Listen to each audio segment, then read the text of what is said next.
এই লঘুচাপের কারণে পার্বত্য অঞ্চলেও কিন্তু থেমে থেমে বৃষ্টি হচ্ছে সারাদিন। সেখানকার পরিস্থিতি জানতে চাই, খাগড়াছড়ি থেকে যোগ দিচ্ছেন আমার সহকর্মী শাহরিয়ার ইউনুস। শাহরিয়ার, অনেকেই তো পাহাড়ের পাদদেশে ঝুঁকিপূর্ণভাবে বসবাস করছেন। আমরা কয়েকদিন যাবতই দেখছি সেখান থেকে তাদেরকে সরিয়ে নেওয়ার বিভিন্ন ব্যবস্থাও গ্রহণ করা হয়েছিল। তাদের এখনকার কি অবস্থা এবং সেখানকার সার্বিক পরিস্থিতি আমাদেরকে জানাবেন। একমাত্র ওয়ালটন এসি দিচ্ছে 1 বছরের রিপ্লেসমেন্ট গ্যারান্টি এবং কম্প্রেসারের 10 বছরের গ্যারান্টি। ইশরাত, মৌসুমী বায়ুর প্রভাবের ফলে যে সমুদ্র বন্দরে যে সতর্ক সংকেত দেওয়া হয়েছে, সেই সতর্ক সংকেতের প্রভাব কিন্তু পাহাড়ে পড়েছে। আমরা দেখতে পাচ্ছি যে গতকাল থেকে থেমে থেমে গুড়ি গুড়ি যে বৃষ্টিপাত শুরু হয়েছিল সেটা রাতভর হয়েছে এবং আজকে সকাল থেকে এখন পর্যন্ত তা ধারাবাহিকভাবে রয়েছে।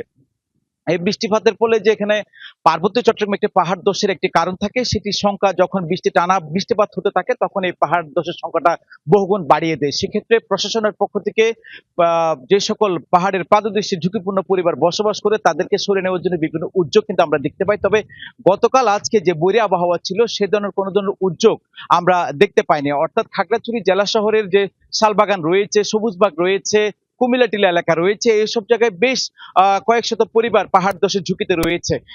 নানা কারণেই তারা সেখানে বসবাস করেন। অর্থাৎ প্রশাসন থেকে যদি নানাভাবে উদ্যোগ নেওয়া হয়, সে সকল পরিবার মূলত তাদের বসতি ছেড়ে আশ্রয় কেন্দ্রে যেতে চান না।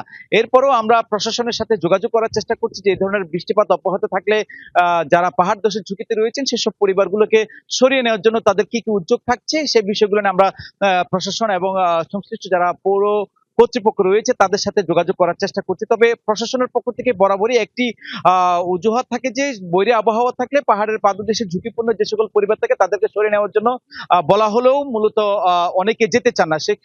সেক্ষেত্রে প্রশাসনের পক্ষ থেকে একটি আশ্রয় কেন্দ্র খোলা থাকে ঝুঁকিপূর্ণ পরিবারগুলোকে সরিয়ে নেওয়ার জন্য। তবে আজকের যে বিষয় সেটা এখন পর্যন্ত আমরা প্রশাসনের এরকম উদ্যোগ দেখতে পাইনি। একটি কথা বলে রাখি যে এর আগে যে গত কয়েকদিন আগে যে বৃষ্টিপাত হয়েছিল সেক্ষেত্রে আমরা পাহাড় ধসের বিভিন্ন জায়গায় পাহাড় ধস দেখতে পেয়েছি এবং এছাড়াও যে খাগড়াছড়ির যেহেতু পাহাড়ি এলাকা সেক্ষেত্রে বিভিন্ন জায়গায় আমরা দেখেছি পাহাড় ধসে মাটি আশ্রে পড়ছে, সড়কের উপর যান চলাচল ব্যাহত হচ্ছে এবং ক্ষতিগ্রস্ত হচ্ছে অনেক পরিবার। সেসব বিষয়গুলো বিবেচনা করে প্রশাসন থেকে যে উদ্যোগ নেওয়ার কথা সেটি যদি দৃশ্যমান হয় তাহলে হয়তো আমরা পাহাড় ধসের যে ক্ষয়ক্ষতি বা আরেকটি বিষয় আপনার কাছে জানার ছিল, পার্বত্য অঞ্চলে তো অনেক এইচএসসি পরীক্ষার্থীও আছেন, তারা আজকে পরীক্ষা দিচ্ছেন, বৃষ্টি হচ্ছে, সেখানে পরীক্ষা দেওয়ার ব্যাপারে কোনো সমস্যার সৃষ্টি হয়েছে কিনা খুবই ছোট করে জানতে চাই আপনার কাছে।